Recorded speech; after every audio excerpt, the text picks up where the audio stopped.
Thomas Soto. Petite devinette pour Dany Cohn-Bendit à présent. Bonjour Dany. Bonjour Thomas. Alors Dany, qui a dit ça? Présider la République, c'est ne pas inviter les dictateurs en grand appareil à Paris. Vous avez trouvé? Oui, c'est Discours du François Bourget. le papa. Voilà, le 22 janvier 2012. Alors lui, président de la République, il a dîné avec le grand démocrate Raoul Castro. Il s'est mis à plat ventre devant le président iranien Rouhani la semaine dernière. À la liste, on peut ajouter les présidents d'Azerbaïdjan, les princes saoudiens, Ali Bongo, grand démocrate s'il en est, le roi du Bahreïn, le président chinois, le président J'ai angolais, les amis compris, qatariens. ça suffit Thomas, n'en rajoutez pas, sans ça je pourrais pas en placer une. Bon, mais qu'est-ce qu'il y a à ajouter après cette liste, Dany?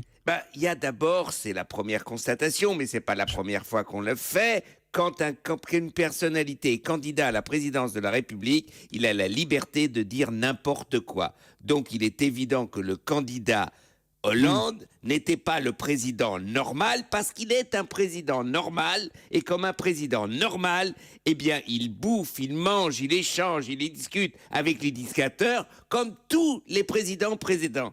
Donc, en fait, voilà, c'est la démonstration de la normalité de François Hollande. Non, mais attendez, Dany, François Hollande, il aurait mieux fait de se taire pendant la campagne ou de ne pas les recevoir? Il est où, en fait, le problème pour vous? Le problème, il est de la manière dont on discute, de la manière de les recevoir. Oui, monsieur Raoul Castro est le dernier représentant d'une dictature politique où la liberté d'expression, comme le dit très bien le secrétaire général de Reporters sans frontières, n'existe pas. Oui, monsieur Rouhani est le champion du monde d'un pays et le président d'un pays, champion du monde des exécutions, donc de la peine de mort. Oui, tout ça est vrai. Maintenant, il faut savoir comment on discute. Ce qui est quand même effarant, c'est que, je crois, en 2003, monsieur Hollande disait « il faut le dire la vérité ». C'est qu'ils ne disent pas la vérité. On peut discuter avec n'importe qui, mais il faut savoir, il faut dire qu'on discute. Dany, Oui. c'est bien gentil ça de dire faut discuter avec tout le monde, mais dire la vérité. Si vous voulez un contrat, il ne faut pas parler des droits de l'homme, vous le savez bien, point barre. Oui, vous savez, mais si vous voulez un contrat, vous pouvez pas vendre votre âme pour avoir un contrat.